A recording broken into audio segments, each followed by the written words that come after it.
నుంచి ఒకళ్ళ అబ్బాయిల నుంచి ప్రే చేసేసి చేసిన వాళ్ళు కాదు, కొత్త వాళ్ళు. జ్యోతి నుంచి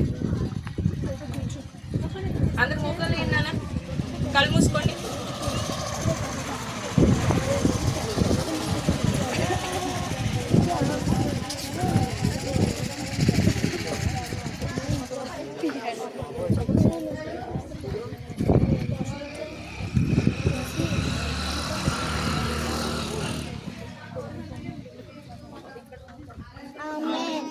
అబ్బాయిలు ఎవరు చేస్తారు? సందీప్ రేజ్.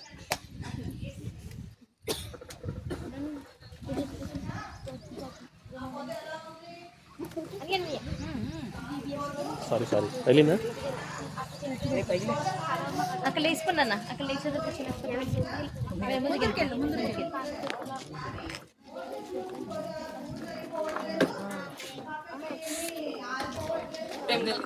ప్రేమంతమైంది వయస్సు మీకు వేలాది వందనాలు స్తోత్రం తండ్రి. మరి ఒక మాట తండ్రి, మీ పాదాలు చెంతకు వస్తున్నాయి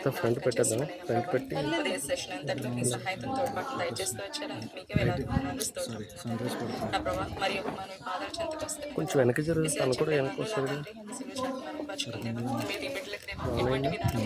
నా తండ్రి మాట్లాడాలనుకుంటున్నారు, ముచ్చటించాలనుకుంటున్నారు. అటువంటి విధానం లేదా బిడ్డలు నడిపిస్తాను.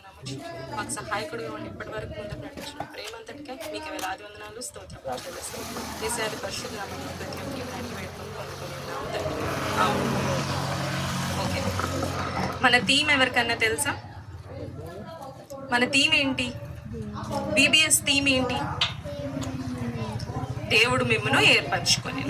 మనం ఉదయం ఏ లెసన్ గురించి తెలుసుకున్నాం? మోషే ఏంటి? దేవుని చేత ఎన్నుకోబడిన నాయకుడు. ఎవరు? అదే ఎవరు? దేవుని చేత ఎన్నుకోబడిన నాయకుడు మోషే. ఇవాళ లెసన్ లో దేవుని శక్తి కనుపరిచిన మోషే. ఏంటి? మోషే. పొద్దునేమో దేవుడు ఎన్నుకున్నారు మోషేని. మోషే ద్వారా దేవుని శక్తి ఎలా కనపరిచారో ఇవాళ తెలుసుకుందాం మనం. ఓకేనా? నా పేరు ప్రత్యూష, అందరికీ తెలుసా?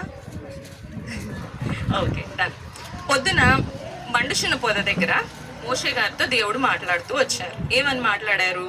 నేను నీకు తోడుగా ఉంటాను, నువ్వు ఇశ్రాయేల్ ప్రజల దగ్గరికి వెళ్ళేసి అందులో ప్రధానుల్ని వీళ్ళందరినీ పెద్దలందరినీ సమకూర్చి నాకు పండుగ ఆచరించడానికి తీసుకెళ్ళు అని చెప్పారు. ఇంకా ఐగుప్తు నుంచి కనాన్ దేశం పాలు తేనెలు ప్రవహించే దేశానికి నేను మిమ్మల్ని అందరినీ తోడుకొని వస్తాను అని చెప్పి దేవుడు మోషే గారితో మాట్లాడారా? ఉదయం అంతే కదా చెప్పారు, ఇంకేమైనా చెప్పారా? లేదు కదా, అంతే చెప్పారు. చెప్పాక అప్పుడు మోషే గారు ఏమన్నారు అంటే, దేవుడా వీళ్ళు నా మాట వింటారా, నా మాట వినరేమో అని చెప్పి మోషే గారు దేవుడితో అన్నారు అనమాట. అప్పుడు దేవుడు మోషే గారికి 3 సూచనలు ఇచ్చారు. ఆ 3 సూచనలు ఏంటి అంటే, మొదటిది, నీ చేతిలో ఉన్న కర్రని కింద వేస్తే అది సర్పం అవుతుంది అన్నారు. మొదటి సూచన ఏంటి? సర్పం అవుతుంది అన్నారు. ఆ సర్పం తోకని పట్టుకుంటే అది మరలా కర్ర అవుతుందని చెప్పారు. ఇది మొదటి సూచన.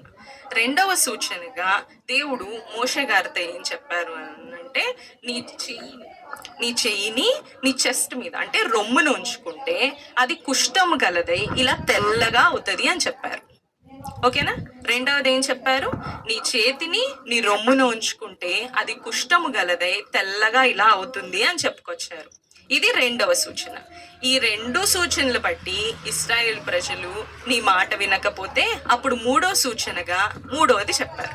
ఏంటి అని అంటే, నువ్వు ఏటి నీళ్ళ దగ్గరికి వెళ్ళి, పొద్దున ఎక్కడున్నారు మోషే? ఏ నది దగ్గర ఉన్నారు? నైల్ నది దగ్గర ఉన్నారు. ఇప్పుడు ఏటి నీళ్ళ దగ్గరికి వెళ్ళి అందులో కొన్ని నీళ్లు తీసి అలా నేల మీద వేస్తే, పొడి నేల మీద రక్తంగా మారుతుంది అని చెప్పారు. ఎన్ని సూచనలు ఇచ్చారు దేవుడు మోషేకి? 3 సూచనలు. అందులో మొదటిది పాము అయిపోయింది. నెక్స్ట్ రెండవది రొమ్మును పెట్టుకుంటే చేతికి కుష్ఠరోగం వస్తుంది, అది మళ్ళీ అక్కడే పెట్టుకుంటే తీసాక మళ్ళీ అది పోతుంది అని చెప్పారు. ఓకేనా? మూడవది ఏటిలో ఉన్న నీళ్లు నేల మీద వేస్తే అది రక్తంగా మారుతుంది అని చెప్పారు. పైన 2 సూచనలు గనక విని ఇశ్రాయేలు ప్రజలు నీ మాట నమ్మకపోతే అప్పుడు 3వ సూచనగా ఇది చేయమని చెప్పి మోషేకి సెలవిచ్చారు. ఓకేనా? ఇక్కడి నుంచి మోషే గారు ఇప్పటి వరకు మనం దేవుడు మోషేతో మాట్లాడింది చూసాము, మోషే దేవునితో మాట్లాడింది చూసాము. ఇప్పుడు మోషే గారు అంటారు, దేవా నేను నోటి మాంద్యం కలవాడిని, నేను మాట్లాడలేను, నేను ఎందుకు ఇది నేను చిన్నవాడిని, నేను మాట్లాడలేను అని చెప్పి మోషే గారు దేవుడితో అంటారు. అప్పుడు దేవుడు కోపగిస్తారనమాట. ఎందుకు? ఇప్పుడు మన ఎన్నిసార్లు ప్రతి దానికి నేను చేయను అంటే మన పేరెంట్స్కి కోపం వస్తుందా లేదా? అలాగే దేవుడు కోపగించి, సరే నువ్వు ఒక్కడివే కాదు, నీకు తోడు నీ అన్నయ్య అయిన అహరోనును నీకు సహాయంగా పంపిస్తాను, ఇద్దరు కలిసి వెళ్ళండి అని చెప్తారు. మోషే అన్నగారు ఎవరు? అహరోను. ఇప్పుడు మోషే ఇంకా అహరోను ఇద్దరు కలిసి ఫరో రాజు దగ్గరికి వెళ్తారు. ఎందుకు ఫరో రాజు దగ్గరికి ఎందుకు వెళ్తారు? ఐగుప్తులో ఉన్న ఇశ్రాయేల్ జనాన్ని విడిచిపెట్టమని అడగడానికి వెళ్తారనమాట. ఎప్పుడైతే వీళ్ళు మోషే ఇంకా అహరోను ఫరో గారి దగ్గరికి వెళ్ళి ఇలా మమ్మల్ని విడిచిపెట్టండి, ఇశ్రాయేల్ జనాన్ని విడిచిపెట్టండి, దేవుడు ఇలా చెప్తున్నాడు అని చెప్పినప్పుడు ఫరో ఒప్పుకోడు. ఫరో ఏం చేస్తారంటే హృదయం కఠినం చేసుకొని ఫరో మోషే చెప్పిన దానికి ఒప్పుకోరనమాట. అప్పుడు దాని తర్వాత వీళ్ళందరూ కలిసి ఏం చేస్తారనంటే పెద్దలు ఉన్నారు కదా, ఇశ్రాయేల్ జనాల్లో పెద్దలు, వీళ్ళందరూ కలిసి మళ్ళీ ఫరో దగ్గరికి వెళ్తారనమాట. ఫరో దగ్గరికి వెళ్ళి ఇక్కడ అడుగుతూ ఉంటారు, ఏంటి అంటే మా దేవుడైన యెహోవాకు పండుగ ఆచరించడానికి మమ్మల్ని అందరినీ 3 దినాలు అరణ్యంలోకి పంపించండి అని చెప్పి అడిగినప్పుడు ఫరో రాజు ఒప్పుకోరనమాట. ఒప్పుకోకుండా వాళ్ళని ఇంకా కఠినంగా బాధిస్తూ కష్టపెడుతూ ఉంటారు. అప్పుడు వీళ్ళందరూ వెళ్ళి ఫరో రాజు దగ్గర ఇది మోషే గురించి వీళ్ళందరూ వెళ్ళి సనుగుతూ ఉంటారు ఇశ్రాయేల్ ప్రజలు. ఏంటి అంటే మీ వల్ల మమ్మల్ని ఇంకా ఎక్కువ బాధ పెడుతున్నారు, మీరు చెప్పడం వల్లే మేము అక్కడికి వెళ్ళి అడిగాము, మమ్మల్ని ఇంకా కష్టపెడుతున్నారు వాళ్ళు, ఇది దేవుడికి మీకే ఉంటుంది అని చెప్పి ఇశ్రాయేల్ ప్రజలందరూ కలిసి పెద్దలు ఎవరు ఇశ్రాయేల్ జనాంగంలోని పెద్దలు వీళ్ళందరూ కలిసి మోషే మీద ఇంకా ఎవరి మీద అహరోను మీద సణుగుతూ ఉంటారు. ఇప్పుడు మన మీద ఎవరైనా నువ్వు మంచే చేసావు, ఎవరైనా నిన్ను తిడితే నీకు ఎలా అనిపిస్తుంది? చిరాగ్గా కోపం అనిపిస్తుంది. మరి మోషే గారు కోపడ్డారా? లేదు. మోషే గారు వారిని కూడా ప్రేమించి దేవుడి మీద విశ్వాసంతో వారిని కూడా ప్రేమిస్తూ వచ్చారు. సో మనం ఏం చేయాలి? మనల్ని ఎవరన్నా తిట్టారనుకోండి, మనం ఏం చేస్తాం? వాళ్ళని తిరిగి తిడతాం కదా, కొడితే మళ్ళీ తిరిగి కొడతాం కదా. కానీ మోషే గారు ఏం చేశారు? వాళ్ళు మోషే గారి మీద అహరోన్ గారి మీద ఎంత సనిగినా కానీ దేవుడికి ప్రార్థించారు, విశ్వాసంతో దేవుని వైపు చూచారు, అండ్ వాళ్ళందరినీ దేవుడికి అప్పగించారు. దేవుడే చూసుకోమని చెప్పి అప్పగించేశారు. సో ఇప్పుడు మనమేం తెలుసుకున్నాం మోషే గారి నుంచి? విశ్వాసం కలిగి ప్రతి ఒక్క విధానంలో క్షమించే తత్వం అనేది మనకు ఉండాలి, వాళ్ళు ఎలాంటి వాళ్ళైనా కానీ. ఓకేనా? నెక్స్ట్ ఏం చేశారంటే మోషే గారు అహరోన్ గారు వెళ్ళి ఫరో దగ్గరికి వెళ్ళి ఇలా అడుగుతూ వచ్చారనమాట. ఏంటి అని అంటే, పంపించండి, ఇశ్రాయేల్ జనాంగాన్ని పంపించండి, వదిలిపెట్టండి, దేవుడు ఇలా సెలవిస్తున్నారు అని చెప్పినప్పుడు ఫరో గారు ఒప్పుకోలేదు దానికి. సరే అని చెప్పి దేవుడి దగ్గరికి వెళ్ళి ఆ విషయం గురించి మొరపెట్టుకున్నప్పుడు దేవుడు ఏం చేశారనంటే, నువ్వు అహరోను కలిసి ఏటి నీళ్ళ దగ్గరికి ఫరో వస్తారు, అక్కడికి వెళ్ళేసేసేసి మీరు చేయాల్సినవి అన్నీ చెయ్యండి అని చెప్తారు. ఓకేనా? అక్కడి నుంచి తెగుళ్ళు అనేవి స్టార్ట్ అవుతాయి అన్నమాట. వీళ్ళు వెళ్ళి 10 తెగుళ్ళు. ఎందుకు 10 తెగుళ్ళు ఉన్నాయి బైబిల్లో? 20 ఉండొచ్చు కదా, 100 ఉండొచ్చు కదా, ఎందుకు తెలియదు. 10 తెగుళ్ళే ఎందుకు? చెప్పు.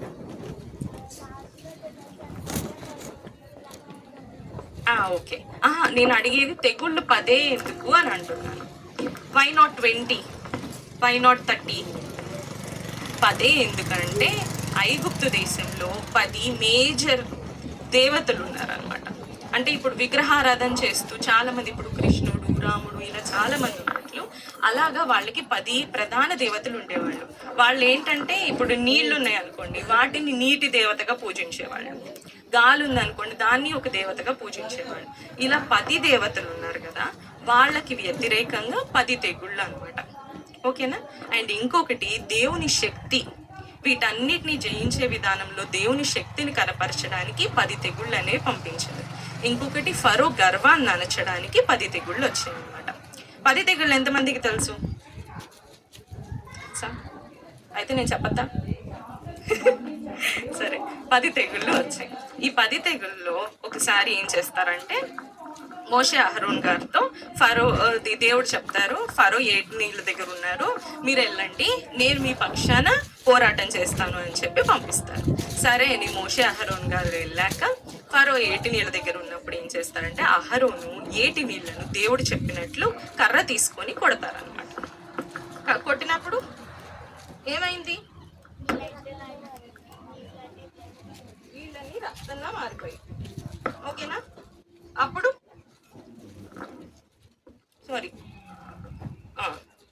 నీళ్ళన్నీ రక్తంగా మారిపోయినాయి. ఇలాగా ముందు సర్పం, ఓకే, ముందు కర్రను పడేస్తారు అనమాట. ఎవరు? ఫరో గారి దగ్గరికి వెళ్ళేసేసి మోషే అహరోనులు కర్రను పడేసినప్పుడు అది సర్పంగా మారుతుంది. ఇప్పుడు ఫరో రాజ్యంలో ఉన్న మంత్రజ్ఞులు, శకునగాండ్రు, వీళ్ళందరూ ఏంటంటే గారడి విద్యలు, మ్యాజిక్ చేసేవాళ్ళు, వీళ్ళందరూ ఉంటారు. వీళ్ళు కూడా నువ్వే చేసావు, మేమెందుకు చేయలేము అని చెప్పేసేసి వీళ్ళు కూడా ఏంటంటే వాళ్ళ దగ్గర ఉన్న కర్రలను పడవేసినప్పుడు అవి కూడా సర్పాలు అయిపోతాయి. ఇప్పుడు మోషే అహరోనులు చేశారు, గారడి విద్య తెలిసిన వాళ్ళు చేశారు. ఇద్దరు చేసినప్పుడు ఏంటంటే అప్పుడు ఎవరైనా నమ్ముతారా? ఇప్పుడు నేను మ్యాజిక్ షో చేశాను, అఖిల్ మ్యాజిక్ షో చేశాడు, ఎవరిది బాగుందో చూస్తారు కానీ ఎవరైనా నమ్ముతారా? అలా కాదు కదా. సో ఇప్పుడు ఏంటంటే, మేము చేశాం కదా, మీరు చేసేది ఏంటి అని చెప్పి మోషే అహరోనుల మీద వీళ్ళందరూ వ్యతిరేకమయ్యారనమాట. సరే, అది అయిపోయాక ఇప్పుడు ఈ సర్పాలన్నీ అయ్యాయి కదా, కర్ర పడేసినప్పుడు అందరి సర్పాలు అయ్యాయి కదా, మంత్రజ్ఞులు కూడా, వాటన్నిటిని అహరోను కర్ర తినేస్తుంది అనమాట. ఓకేనా? ఈ తెగులు తర్వాత నెక్స్ట్ ఈ సూచక క్రియ మహత్కార్యం తర్వాత ఎప్పుడైతే అహరోన్ గారు కర్రతో నీళ్ళని కొట్టారో అప్పుడు అది రక్తంగా మారుతుంది. మొదటి తెగులు నీరు రక్తంగా మారటం. ఓకేనా? మారి ఏదో ఇప్పుడు ఇవి చేపలు ఇవన్నీ ఉంటాయా, దానిలో జలచరాలన్నీ ఉంటాయి, చేపలు, పీతలు అన్నీ ఉంటాయి కదా నీళ్ళల్లో. అవన్నీ ఏమైపోయాయి? నీళ్ళల్లో ఉంటే, ఇలా క్లీన్ వాటర్లో ఉంటే బతుకుతాయి అన్ని, ఇలా రక్తంగా ఉన్న దానిలో ఉంటే చనిపోతాయి. అప్పుడు ఎయిర్ అంతా ఏమవుతుంది? కంపు కొడుతుంది. సో అప్పుడు ఆ ఎయిర్ అంతా కంపు కొట్టిందంట. ఇది ఎక్కడ జరుగుతుంది?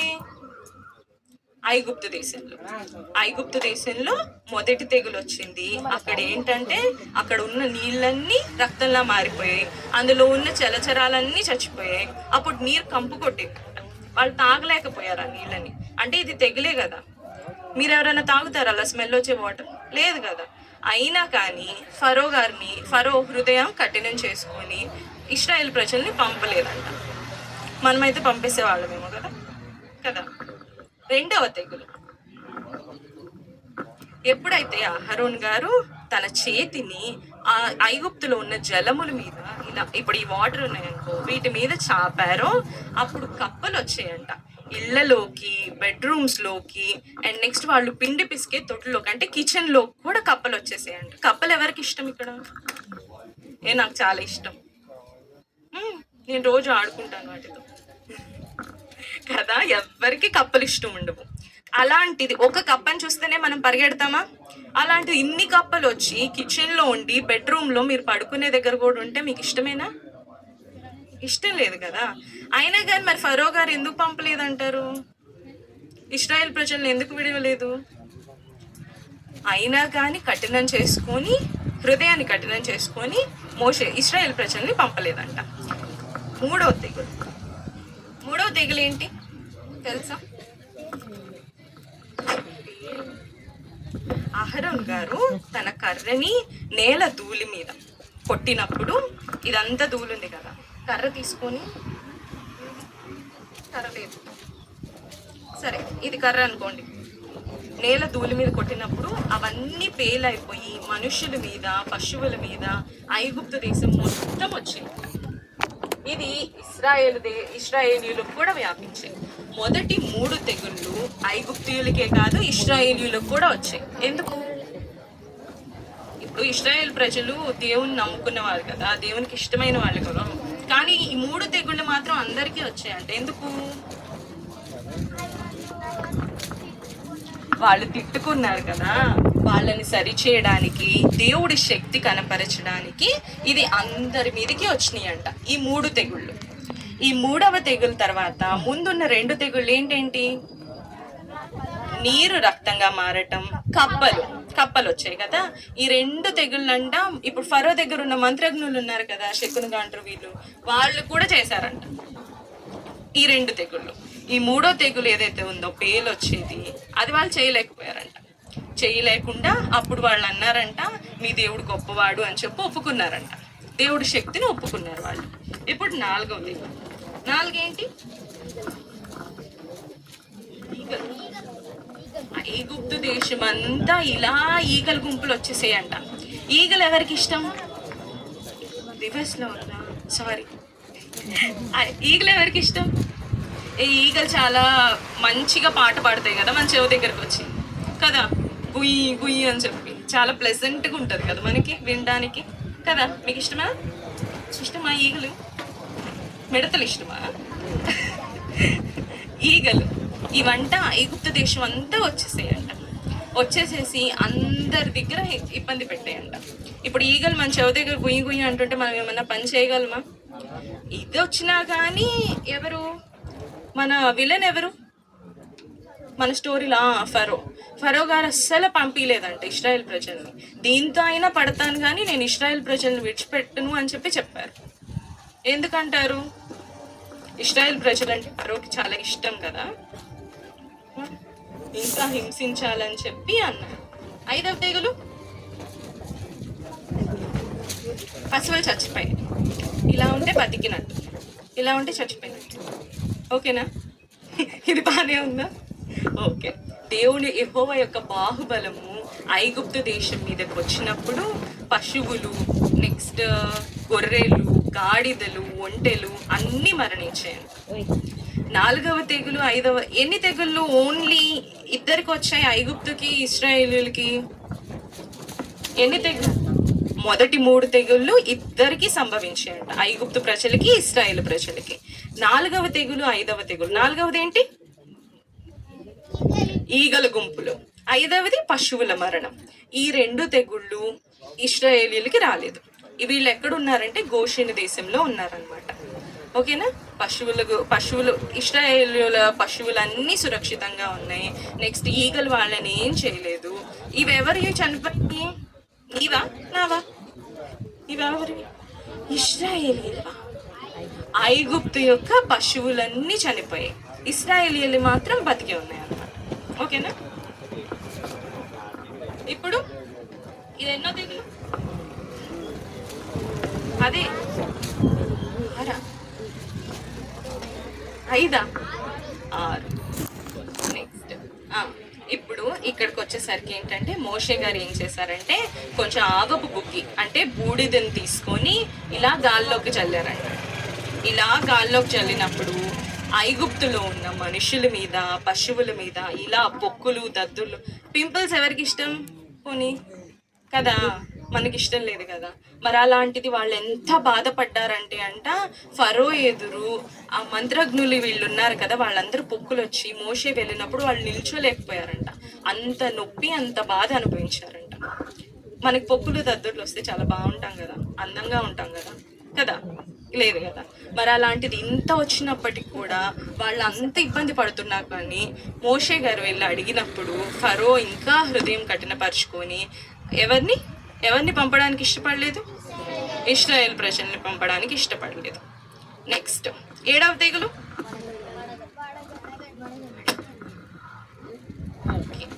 ఎప్పుడైతే మోషే గారు ఆకాశం వైపు తన కర్రను చూపించారో, నెక్స్ట్ ఉరుములంట, మెరుపులంట, అగ్నితో కూడిన వడగండ్లు అన్నీ బయట ఎవరైతే తిరుగుతున్నారో వాళ్ళందరి మీద పడి అక్కడున్న పశువుల్ని, మనుషుల్ని అందరి మీద పడిందంట.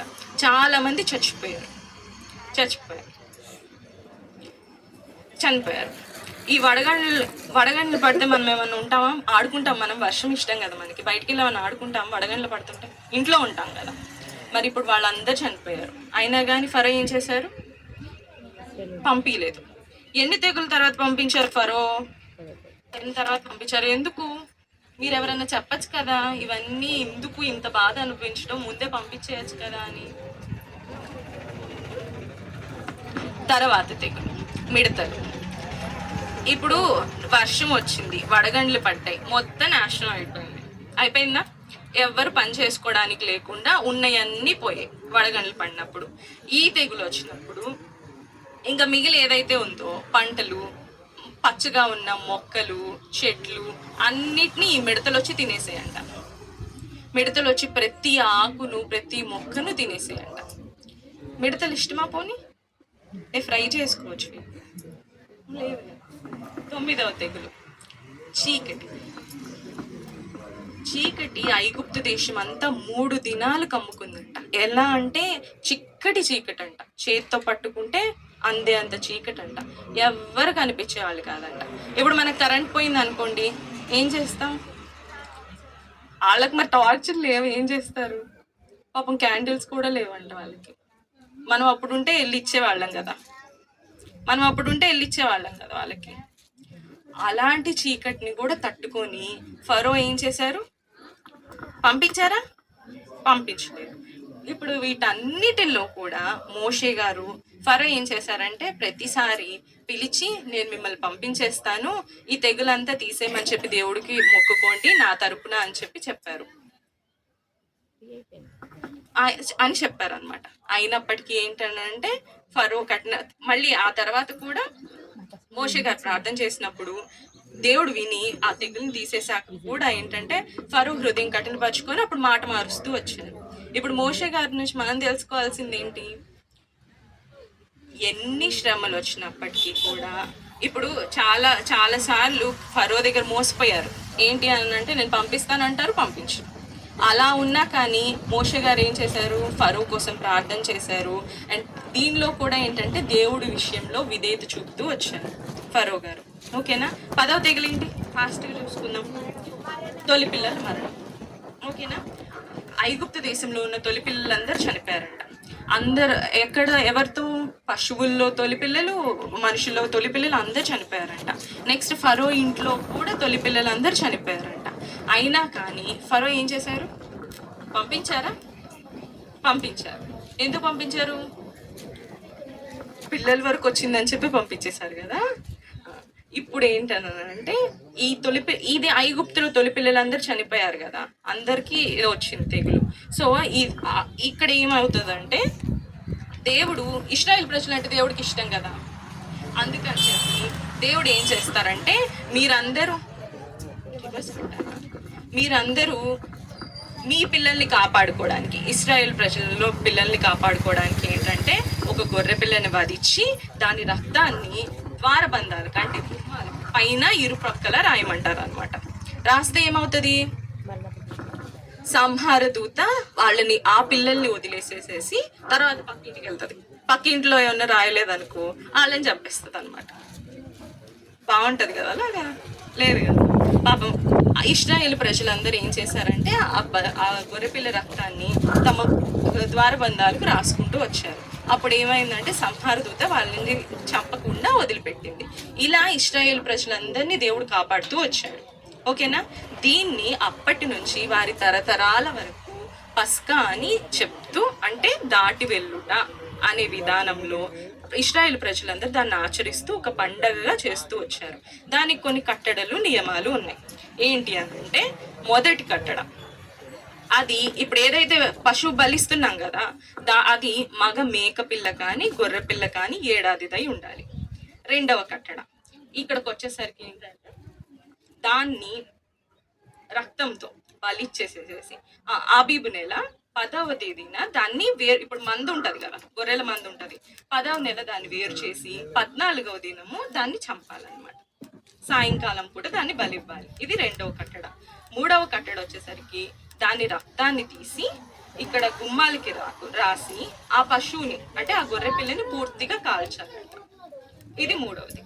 4వ కట్టడ కింద ఏం చెప్పారంటే దేవుడు తినకి ఆ పశువుని కాల్చేది ఉంది కదా, దాన్నంట ఉడకపెట్టకూడదంట, పచ్చిగా తినకూడదంట, కానీ దాన్ని కాల్చి పూర్తిగా కాల్చి అప్పుడే తినాలంట. ఇది 4వ కట్టడ. 5వ కట్టడగా ఏంటి అనంటే, దీన్ని చేసేటప్పుడు ప్రతి ఒక్కళ్ళు తమ నడుములు కట్టుకొని, నెక్స్ట్ వచ్చేసరికి 5వ కట్టడి కింద ఏంటంటే నియమాలు వచ్చేసరికి ఏంటంటే, ఇది చేసేటప్పుడు ప్రతి ఒక్కళ్ళు తమ నడుములు కట్టుకొని, కర్రను పట్టుకొని, చెప్పులు తొడుక్కొని త్వరగా తినాలంట. ఇది మొదటి నియమం. రెండో నియమంకి వచ్చేసరికి ఏంటంటే, వీళ్ళు ఆ మాంసాన్ని తినేటప్పుడు దాని ఎముకలు విరవకూడదంట. మూడవది, ఏదైతే మిగిలిందో తర్వాత రోజుకి దాన్ని కాల్చేయాలి, తర్వాత రోజుకి ఉంచుకోకూడదు అనమాట. అండ్ ఇందులో పాలు పొందని వాళ్ళు ఎవరనంటే పరదేశులు, సున్నతి పొందిన వారు దీనిలో పాలు పంపులు లేదనమాట. ఓకేనా? ఇదంతా పస్కాని గురించిన విధి. దీని తర్వాత ఫరో ఏం చేశానంటే, ఇంకా తెగులు వచ్చింది కదా, 10వ తెగులు. పస్కాలో ఇశ్రాయేల్ ప్రజలందరూ తొలి పిల్లలందరూ బతికిపోయారు. నెక్స్ట్ ఎవరు చచ్చిపోయారు? ఐగుప్తు ప్రజల్లోని తొలి పిల్లలందరూ చనిపోయారు. అందుకని ఫరో చాలా దుఃఖించి ఇశ్రాయేల్ ప్రజలను పంపడానికి ఇష్టపడతాడు అనమాట. పంపేసేటప్పుడు ఇశ్రాయేల్ ప్రజలు ఏం చేస్తారంటే, వాళ్ళ దగ్గర ఉన్న ఐగుప్తీయుల దగ్గర ఉన్న నగలు, ఆస్తి అంతా తీసుకొని వస్తారు. ఉదయం చెప్పారు కదా ఆంటీ, మీ దేవుడు ఒక వాగ్దానం చేస్తారు అని చెప్పి మోషేకి, ఇలా వాళ్ళ దగ్గర ఉన్న ఆస్తి అంతా వీళ్ళు తీసుకొని వెళ్తారని, అలా వీళ్ళు అవన్నీ తీసుకొని వెళ్ళిపోయారు. ఎక్కడికి? ఐగుప్తు నుంచి బయటకు వచ్చారు. ఐగుప్తులో మొత్తం వీళ్ళు 430 సంవత్సరాలు బానిసత్వం అనుభవించారు. ఎవరు?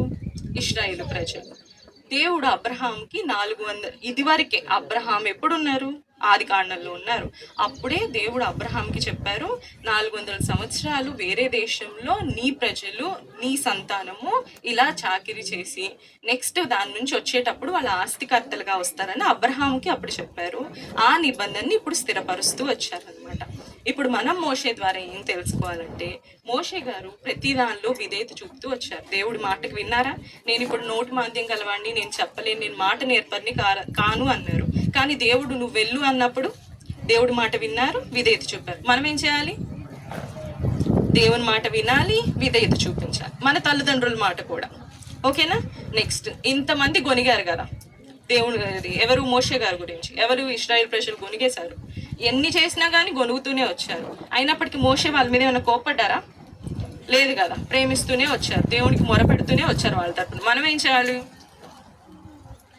మనకి ఎవరైనా వ్యతిరేకంగా ఉన్నప్పుడు కూడా వాళ్ళని ప్రేమించాలి, వాళ్ళ గురించి కూడా దేవుని దగ్గర మొరపెట్టుకోవాలి. అంటే దేవుని పట్ల విశ్వాసం ఉంది మోషే గారికి.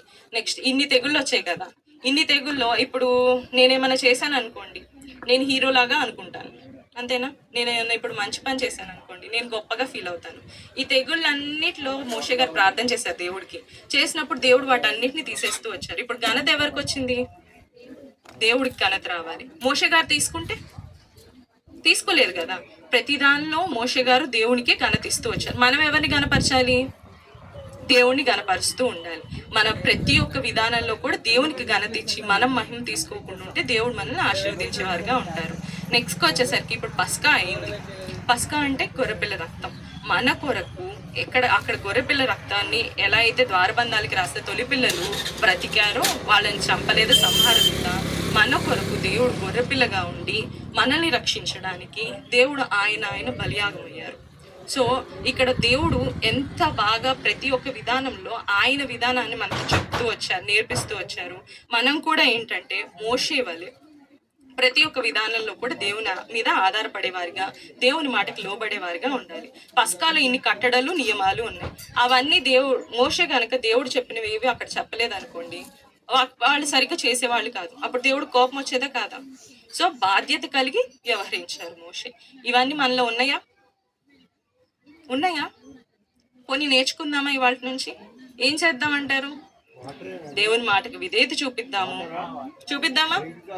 దేవుని మాటకి విధేయత చూపిద్దాము, దేవుని మాట విందాము, దేవుని పట్ల విశ్వాసం కనపరుద్దాము, దేవుడి పని మీద బాధ్యత కలిగి ఉందాము. ఓకేనా? ఇవన్నీ ఉంటే దేవుడు ఏం చేస్తారు? మన విధానాల్లో కూడా మన జీవితంలో కూడా చాలా ఇప్పుడు ఎన్ని మహత్కార్యాలు చేశారు, వీటన్నిటి నుంచి విడిపించారు కదా ఇశ్రాయేల్ ప్రజల్ని, అందరి నుంచి బానిసత్వం నుంచి బయటకు తెచ్చారు కదా. మనల్ని కూడా ఎప్పుడైతే ఏది ఉన్నా కానీ మనం దేవుడి దగ్గరికి వెళ్తామో వాటన్నిటి నుంచి దేవుడు విడిపించేవారిగా ఉంటారు, అన్నిట్లో సహాయం చేసి మన మన జీవితంలో కూడా చాలా సూచక్రియలు మహత్కార్యాలు చేస్తారు. ఏం చేద్దాం మరి మనందరం? దేవుడి మాట విందామా, విధేయత చూపిద్దామా, విశ్వాసం కలిగి ఉందామా? ప్రేయర్ చేసేయండి. అయితే మరి ఎవరు చేస్తారు? మన మన లెసన్ పేరేంటి వాళ్ళ? మర్చిపోయారా? దేవుని శక్తిని కనుపరచిన నాయకుడు. మోషే నాయకుడేనా? బైబిల్ మొత్తంలో మొదటి నాయకుడు మోషేనే. సో మనం ఎలా? మీరందరూ ఏంటి నాయకుడు నాయకురాళ్ళు? ప్రేయర్ చేయండి మరి, తొందరగా క్లోజ్ చేసేసుకో.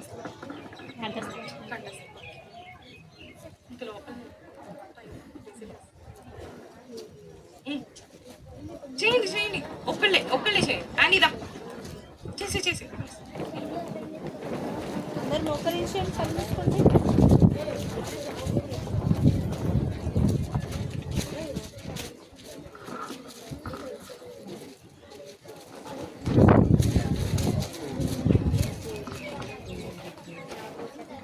ఆమె ప్రేమాత్పత్రమైన దేవాస్య మీకు వేలాది వందనాలు స్తోత్రముల తండ్రి. ఈ చిన్న బిడ్డలతో దేవా వేసి ముచ్చటించే బాధ్యత నాకు దయచేస్తూ వచ్చిన మీ ప్రేమకి మీకు వేలాది వందనాలు స్తోత్రముల తండ్రి. దేవా వీరికి చెప్పిన ప్రతి ఒక్క మాటలో దేవా ఒక్క మాట అయినా నా తండ్రి వారు గ్రహించి దేవా వారి హృదయాలు భద్రపరుచుకున్న తండ్రి, వారి జీవితాల్లో ఫలించే విధానంలో దేవా మీ సహాయతం తోడ్పాటును దయచేస్తారమని, మీ కార్యాన్ని జరిగిస్తారమని ప్రార్థిస్తూ ఏసీ అది పరిశుద్ధ నామములో ప్రతి ఒక్క ఈవిని అడిగి వేడుకొని పొందుకొని ఉన్నాం తండ్రి. ఆమేన్. అందరూ లేచి తిరగండి, లైన్ ఫామ్ అవ్వండి. ఫస్ట్ బాయ్స్ వెళ్ళి మీ ప్లేస్లో మీరు కూర్చోండి కదా. గర్ల్స్ కూడా లైన్ ఫామ్ అవ్వండి. ఎవరి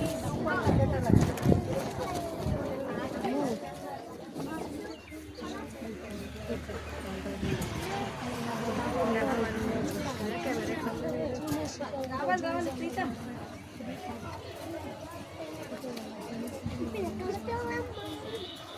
మీ క్లాస్ పొద్దున్న ఎక్కడ కూర్చున్నారో అక్కడ వెళ్ళి కూర్చోండి కదా. ఏం పేరు మీ ఇద్దరు పేరు? ఎందుకు నవ్వుతున్నారు లెసన్ అప్పుడు కూడా?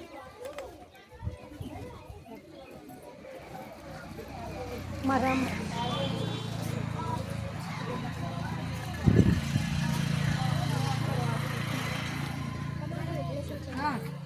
ఫాస్ట్గా చేయించాను కానీ ఇప్పుడు అసలు బాటిల్ కూర్చో. నేను మార్నింగ్ నుంచి చెప్పించాను.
ఊరు వెళ్ళాం కదా ఆ ఊళ్ళో దాంట్లో తగ్గిన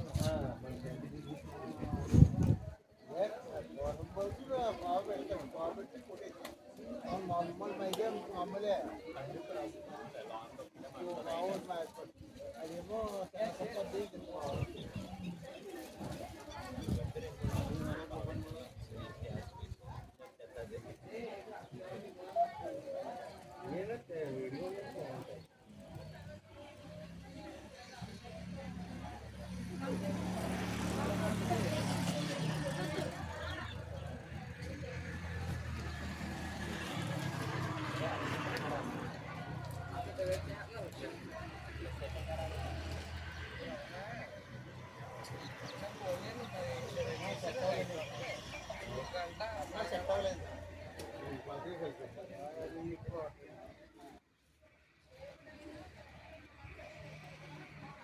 తెలియదు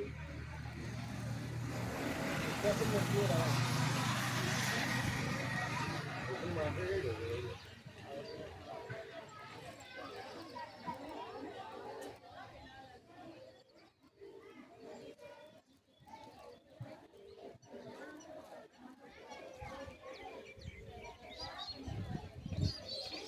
ఎట్లా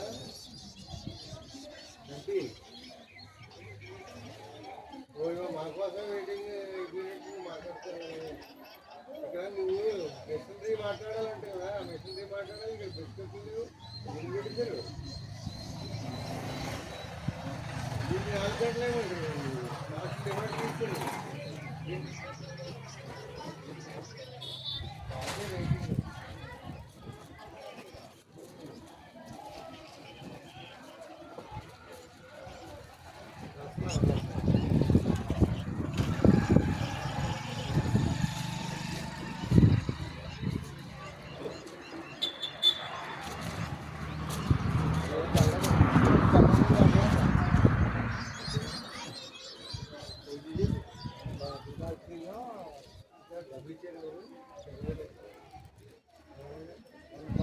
వెయిటింగ్ మార్కెట్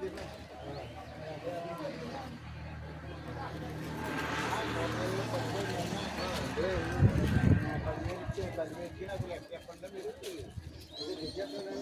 పోతే ఏం ఇచ్చేదండి ఎలా ఇచ్చారు అక్కడ ఇంట్లో ఉంటుంది అక్కడ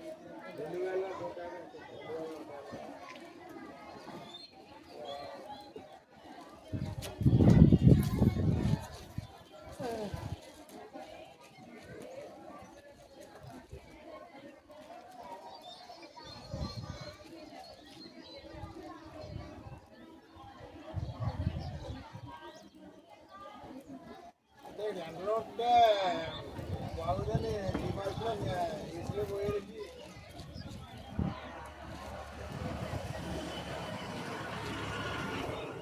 ఇక్కడ ఎండగా ఉన్నదండి ఏసీలో పోయిరా డిమార్ట్లో మూడు డబ్బా చెప్తా డబ్బా ఎంత ఇక్కడ 21.50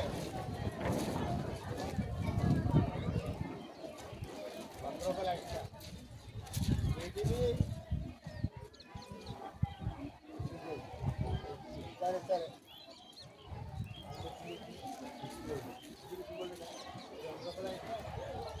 రూపాయలు ఎక్స్ట్రా ఎక్స్ట్రా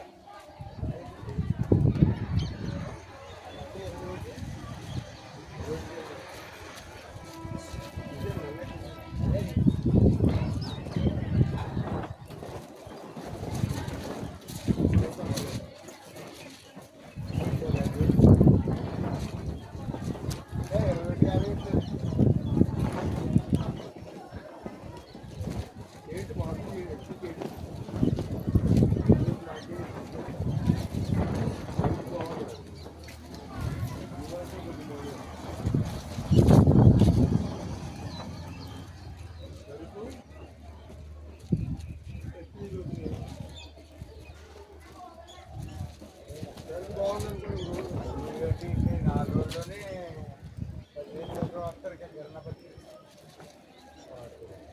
డెబ్బై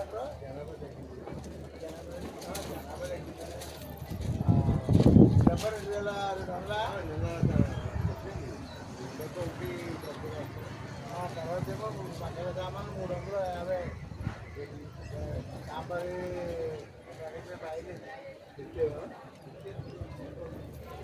పొడి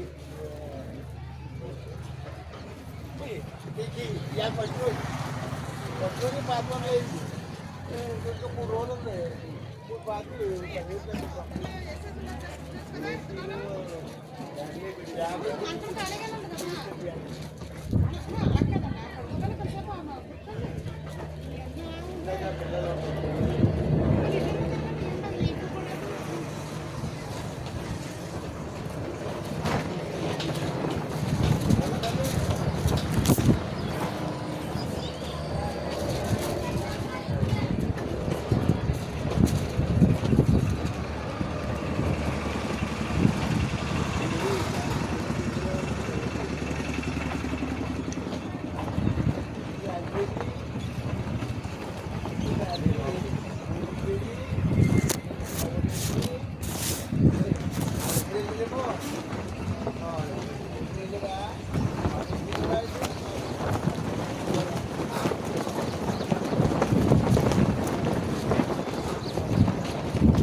లేట్ అయిందా